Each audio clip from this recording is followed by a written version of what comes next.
I'm going to start from the top. Is it true that you want to be a baseball player? Oh, that's funny, yeah.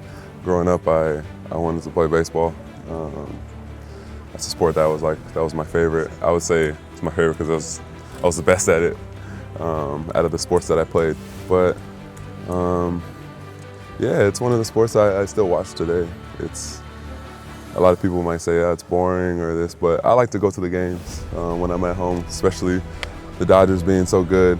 The last few years it's been really good for the city. But it's not just baseball. I played football growing up.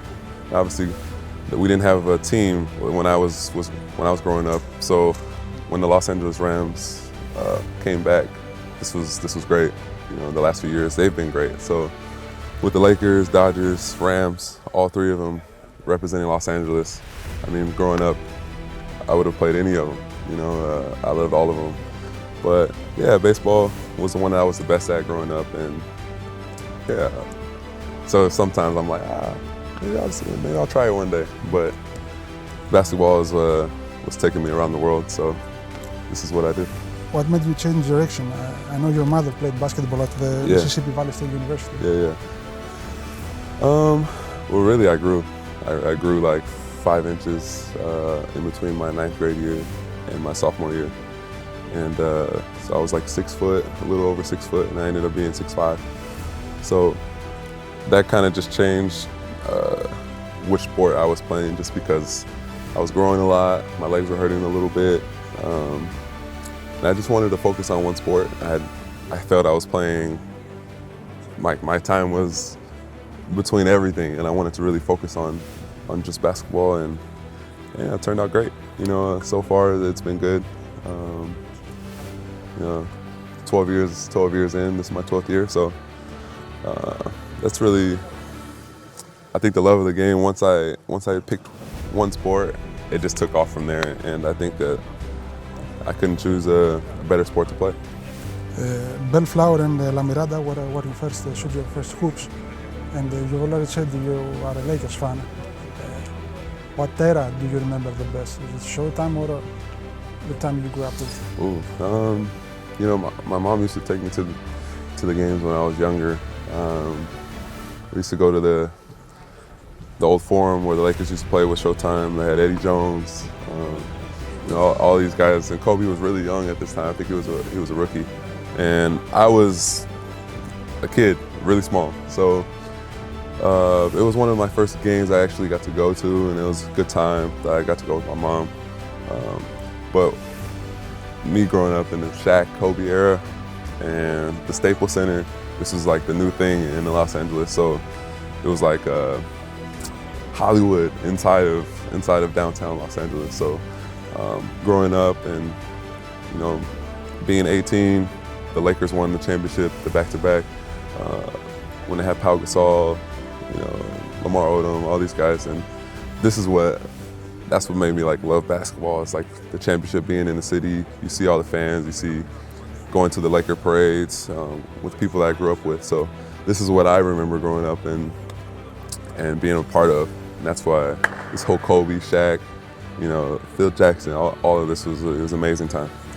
So who was it your poster on your bedroom wall, Kobe or Shaq? Ooh, Shaq, man. Shaq was one of he's the most dominant player ever, but Shaq was such a character, you know. He was rapping, he was acting, the best center in the league, one of the best players ever played. So it's one of the things you can't help but like Shaq. You know, he's a big guy, but it seems like he's he's caring, you know, and that's what really drew me again towards him, you know, growing up, and ultimately, you know, just wanted to be dominant. It's like, you have the size, you try it. So, you know, I think that Shaq was ultimately the guy that I was growing up watching when I was a kid.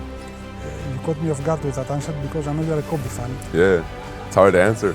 You know, it's one of those things where, like, Kobe, he's a staple, man. He's an icon.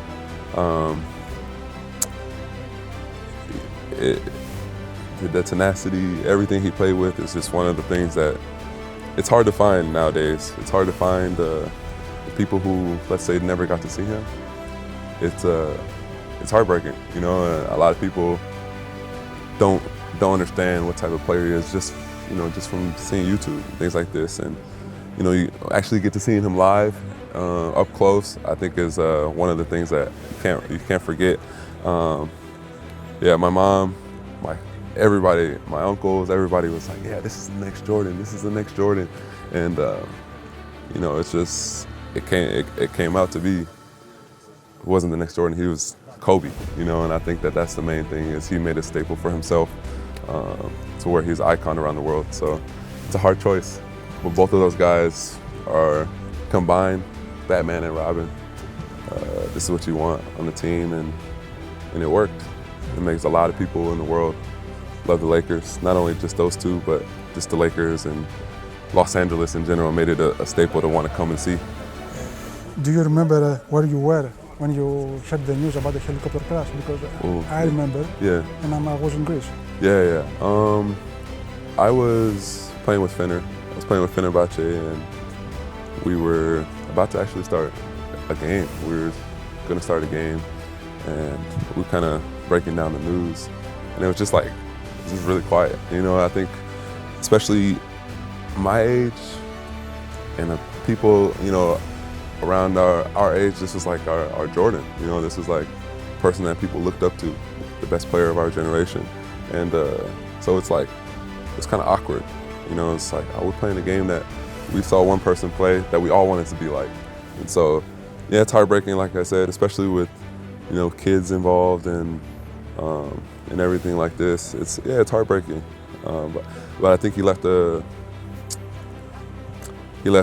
legacy that can never be tarnished, and I think that, legends live on, and man, he's still today, kids want to be just like him. So whenever you can do that, this is the basketball world, the basketball guys, everything, I think all comes full circle. So he left a legacy that can never be tarnished. So, Lakers fan, I see you're wearing number 8 for Kobe, but when you started, in La Miranda, in Arizona, you were wearing number 23. Yeah. Do I need to ask why 23? Yeah, man, people ask me all the time. I change numbers a little often, quite often, but sometimes it's going to another team and maybe the numbers are already taken. But yeah, when I was growing up, 23, I grew up in Tracy McGrady, I had grown up in Kobe, Shaq, all these guys are all different numbers, and LeBron, Jordan.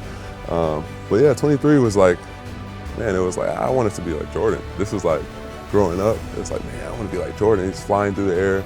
And it's just everybody's, not just mine, it was everybody's favorite players. And couldn't help but watch. And even myself, I was a kid when Jordan stopped playing. And so I'm going on YouTube, I'm looking up highlights, I'm looking up things, and you can't argue that all of these players that I named, you want to be kind of just like. So I don't just have one role model. So all the numbers that I've chosen are some players that I really do like. I grew up watching. I've taken moves from them, trying to add it to my game. So every number that I pick, it's a different, I would say, a different chapter, a different era of basketball that I'm trying to, go into. After La Mirada High and Arizona State, you declared early for the NBA draft, and now I can inform you, you are the highest pick to ever play in Greece. Oh, wow. Do you know who you topped? You topped Derrick Williams. Wow. And Byron Scott, among others. Both of them have played with Panathinaikos. It's amazing. I didn't know that. Like I was saying before I even came here, even before I came to Europe, a lot of the times some people could be in Greece, anywhere around Europe. A lot of people had never seen me play before, and so it was great. Even when, a week and a half ago we went to Karditsa, and I know a lot of these kids have never seen me play before, and especially in person, and so every single time I come to arena, I maybe go to another team. It's a chance that you can broaden your brand, your own self, and it's a bunch of kids, people that have never seen you play, and maybe they've seen you play in the NBA. So I always just think that in the back of my head. So whenever I go out and play, it's always another chance that you can gain more fans, not only for yourself but for the club. But just to be with those two guys, Byron Scott, Derrick Williams, these are some of the best players that ever played the game. So, you know, the first time I came here, I had seen pictures of Dominique holding the trophy, and I was like, man, I didn't, you know, I'm growing up, and I'm like, I didn't know, I didn't realize that Dominique had came to Europe in between his career, and you know, I was a kid when this happened. This was '96, so I was 4 or 5 years old at this time, barely being able to dribble. So it's really interesting. I like that stat. Hopefully, we can hold up trophies this year too, and be in the same limelight. In Europe, we stay out late to watch the NBA draft, and I don't want to sound disrespectful or tick you off. I do remember the 2011 draft, but you mostly I remember from the Ricky Rubio's debut highlights, when he started throwing those dimes. 11 years after, a European like Ricky Rubio still plays in the NBA. How come the second pick overall isn't playing in the NBA? Man,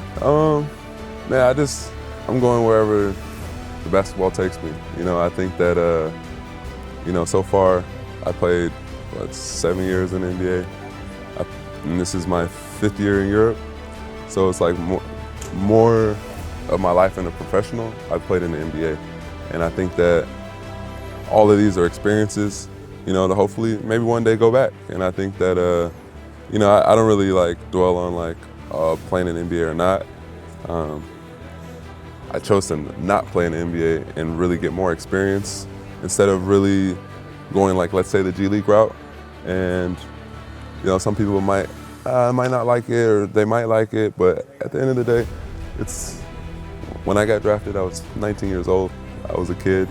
I was trying to figure it out, trying to figure out my place, and I think that in general, Europe has been great for me just because I've been able to basically choose where I wanted to play, you know, and I think you end up happier this way with the decisions that you make, regardless if you play well or not. And I think sometimes in the NBA you don't get this opportunity, you know, and some people get traded to this team or they sign to this team, and maybe it's the only option that they might have, and maybe it's not the best option. So I kind of picking and choosing the right places in which the teams that need what I bring to the table. And I think that this was a great decision so far. Coming to a team that has a lot of younger guys that can really help. It's not only myself, I can keep getting better and keep getting more experience throughout the game. And like I said, I'm 31. There's a lot of time left to do a lot of things that I want to do. There's still a lot of things in the book that I still want to check off, and you know, just every year a little bit better as a player, being more consistent. I think that's ultimately what helps you get to the highest level, I think. And so I'm just trying to not only do that for myself, but also help the young guys. This is why I'm here, to really, you know, go full circle with basketball and not just help myself, but help the club, help the young guys, and that's my job. So if I do that, I know the things that I want to do will be there. Strangely enough, your early years in the NBA with the Wolves and the Kings, the only time you spent more than a year to a team. Why is it Derrick Williams keep changing teams? Really kind of just answering my last question, just really going where I'm needed rather than staying where, let's say, it's comfortable, if that makes sense. Staying complacent, that's not really what I like. I like the feeling of, let's say, being on my toes, learning different, well, I haven't really learned different languages, but interacting with people from different cultures, you know, being able to experience the world. I think that's more important. And where I'm headed, of really getting experience throughout all of Europe, you know, and I think that comes with being wanted in different places. And I think that this is a perfect opportunity, getting a call from Coach this season, him being in a new place, and my first stop being in Byron. And I think that we already have that connection to where, you know, yeah, it'll be my 5th team in Europe, but at the same time, they're all the highest clubs in Europe that you can ask for. So I don't think anybody's has done that, you know, and I think just setting something different is good. I don't think it's bad. I read somewhere that when you were at La Mirada High, you stayed up late shooting hoops and practicing. Yeah. After 11 years of pro basketball, if you could go back in time, what would you say to the young Derrick Williams? Ooh. I'm glad I was doing that. even if it meant, let's say, places closed at 10 o'clock and I was in there till 12.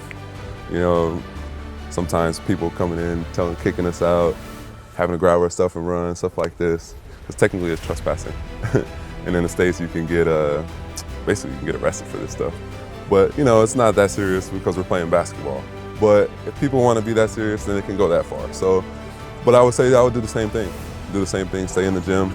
I think my mom did a great job with really helping me stay focused, and also having my sister around. She's older than me, so it's like I had like 2 moms growing up. My sister being 10 years older than me, and then also my mom. So having these two helped me kind of stay grounded, and that's what really that's what I would say to my younger self. Keep doing the same thing, stay focused, stay in the gym like I was, and dreams can come true. I didn't think I was going to get to the NBA, and it happened. So I would say do the same thing. I checked out your Twitter account. You don't tweet that much about basketball, rather than life or anything social.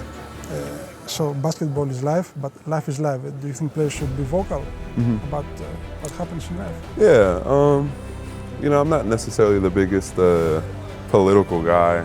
I don't like really get into politics too much with presidencies and war and things like this.